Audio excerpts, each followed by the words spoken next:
Olá pessoal, tudo bom? No vídeo de hoje vamos falar aí rapidamente sobre a alteração na lei eleitoral que teve agora recentemente na Rússia. Mas antes de mais nada eu peço que você se inscreva no canal, curta esse vídeo e compartilhe com seus amigos, porque é muito importante para mim, né, e para o canal, a gente tentar alcançar o máximo de pessoas aí possíveis. Eu acredito realmente que o conhecimento tem que ser compartilhado. Para quem não me conhece, me chamo Bruno, sou professor de História, sou formado pela Universidade Federal Fluminense e tô tentando aqui nesse canal passar aí para você conteúdo de geopolítica, economia, política, de modo simples, rápido e didático. Então vamos lá. Atualmente, agora recentemente, nessa semana passada, o atual presidente da Rússia, Vladimir Putin, que já está aí há 20 anos no poder, ele entrou em 98, ele alterou a legislação eleitoral. Foi aprovado no parlamento essa alteração da lei. É óbvio que para isso foi necessário um referendo, o povo russo teve que votar e por volta de 60% dos russos aprovaram essa mudança na lei. O que na prática significa? Significa que foi zerado a contagem de tempo de permanência que o presidente pode ficar, de tal forma que nas próximas eleições, caso ganhe, o Putin pode ficar mais 2 mandatos, só saindo aí do poder em 2036, quando tiver por volta aí de 80 anos. Se ele conseguir sair em 2036, porque aí não tem mais como alterar a lei, a não ser que até lá altere-se de novo, ele vai ficar mais tempo que Stalin, que foi o presidente ou líder da Rússia que ficou mais tempo no poder recentemente. A gente tem que entender que muitos consideram o governo Putin um governo autocrata. E de fato, você tem vários pontos que realmente confirmam isso. Mas essa autocracia que tem por causa do Putin, né, ou que o Putin tem acesso aí, não é sem o apoio dos russos. Essa é a grande verdade. Quando a gente pensa em Rússia, a gente sempre tenta ver não só a Rússia, mas qualquer outro país com o nosso olhar, com o olhar do brasileiro ou com o olhar ocidental. E a gente tem que entender que a Rússia não é um país totalmente ocidental, não comunga de todas as ideias ocidentais. O ethos russo é diferente do ethos brasileiro, por exemplo. Então, recentemente houve, nas últimas 2 décadas, uma escolha, né, uma votação para saber quem era aí as principais personalidades russas, e Stalin ficou em segundo lugar, ainda que tenha sido um grande ditador, matado aí 20 milhões, até mais, de pessoas com a sua política autoritária. Mas repare, ele ficou em segundo lugar. O Putin, por que ele tem o apoio da população? Porque o Putin conseguiu, ao longo desses 20 anos, fazer algumas coisas muito apreciadas ou que são muito importantes para o russo.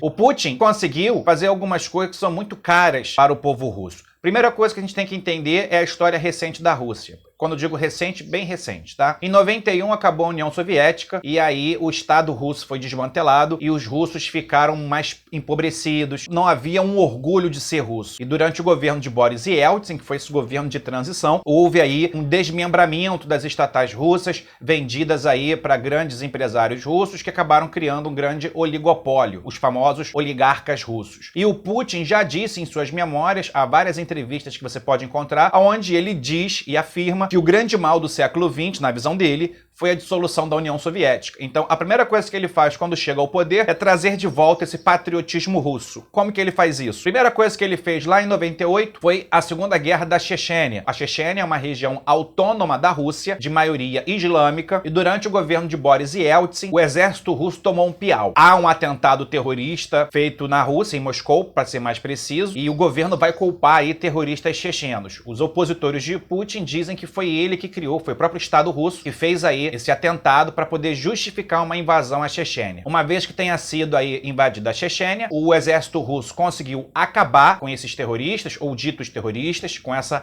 revolta. Inclusive, rezam as lendas que Putin mandou uma carta para Riad, ou seja, para a Arábia Saudita, na Segunda Guerra da Chechênia, dizendo o seguinte: se a Arábia Saudita continuasse mandando mujahedin ou financiando wahhabistas na Rússia, a Arábia Saudita iria sentir o peso do urso russo. E aí dizem que a Arábia Saudita parou aí de financiar esses grupos radicais ou ditos terroristas, tá? Mas isso pode ficar para outro vídeo, mas vamos nos concentrar na Rússia. Então, a primeira coisa que o Putin faz é recriar esse patriotismo russo, essa ideia que eu sou russo e eu mereço uma vida melhor, trazer de volta essa alegria de ser russo. Segunda coisa que ele fez foi aumentar a indústria de defesa, a indústria nacional. Hoje a Rússia é uma das grandes líderes na produção de armamentos, inclusive armamentos extremamente modernos. E aí a Rússia consegue exportar para vários países, principalmente Índia e outros países periféricos suas armas, como por exemplo o sistema de mísseis S-400, considerado aí um dos melhores do mundo para você, né, impedir aí que mísseis atinjam os seus alvos.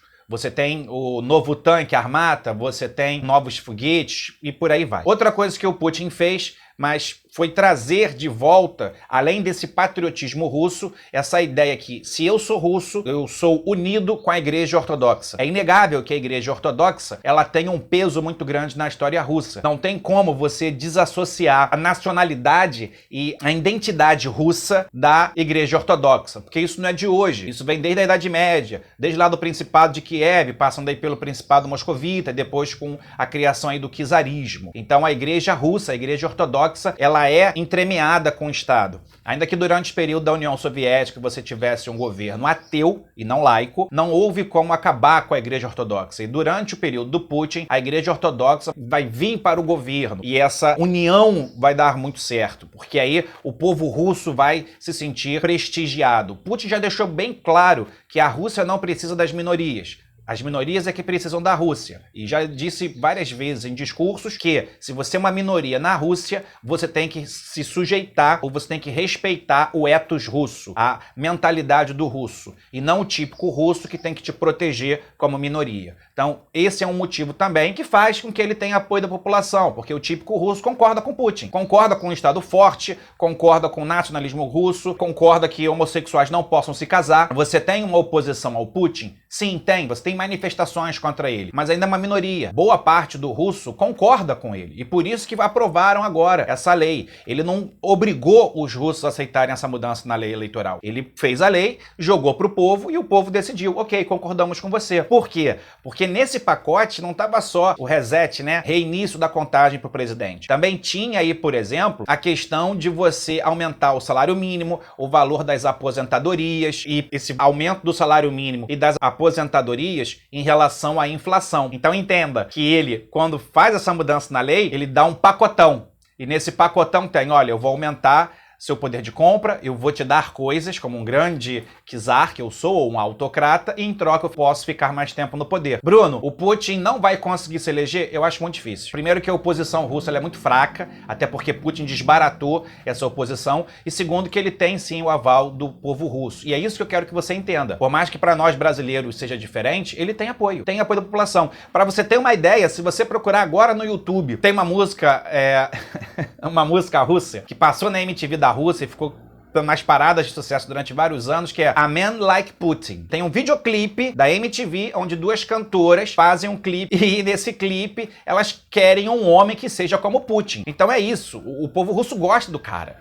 O cara fala a linguagem das massas, fala a linguagem dos militares. Recentemente teve problema de uma empresa russa que poluiu uma região. Ele foi lá pessoalmente, botou o cara na cadeia, o dono da empresa. Claro que, né, que ele tem uma relação de amor e ódio com os capitalistas da Rússia, com os oligopólios da Rússia. E isso faz com que o povo o veja como alguém que tira dos ricos para dar aos pobres. Mas é inegável que ele conseguiu mudar essa lei. A gente vai ver aí a Rússia, pelo menos nesse período do Putin, a gente está vendo a Rússia voltando a ser um grande jogador global, principalmente tendo o apoio da China. A Rússia e a China são aliados, não é de hoje. Você tem vídeos no canal que mostram isso, como por exemplo a Organização de Cooperação de Xangai, que mostra essa ligação aí da Rússia e da China. E o objetivo a longo prazo do Putin é fazer uma OTAN da Ásia, através da Organização de Cooperação de Xangai. O Ocidente pode espernear, o Ocidente pode esbravejar, pode colocar sanção na Rússia, mas o típico russo vai continuar apoiando o Putin, porque acredita nas ideias dele